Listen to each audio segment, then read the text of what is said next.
ang mabuting balita ng Panginoon ayon kay San Mateo.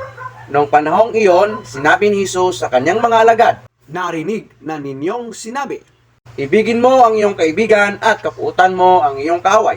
Ngunit ito naman ang sabi ko, ibigin ninyo ang inyong mga kaaway at idalangin ninyo ang mga umuusig sa inyo, upang kayo'y maging tunay na anak ng inyong amang nasa langit.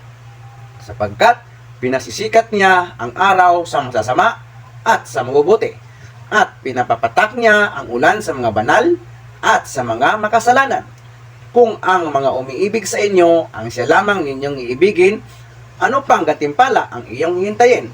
Hindi ba't ginagawa rin ito ng mga publikano? At kung ang binabati lamang ninyo'y ang inyong mga kapatid, ano ang nagawa ninyong higit kaysa iba? Ginagawa rin iyon ng mga hintil. Kaya dapat kayong maging ganap gaya ng inyong amang nasa langit." Ang salita ng Diyos. Pagsasadiwa. Ibigin ninyo ang inyong mga kaaway at idalangin ninyo ang mga umuusig sa inyo, upang kayo'y maging tunay na anak ng inyong amang nasa langit. Isa na yata ito sa mga pinakamahirap na kautusan ni Jesus sa kanyang mga alagad. Napakahirap ibigin ang taong gumagawa sa atin ng masama. Tila ba taliwas ito sa pangkaraniwang reaksyon natin bilang tao sa mga taong hindi kanais-nais. Ngunit hindi tayo basta tao lamang.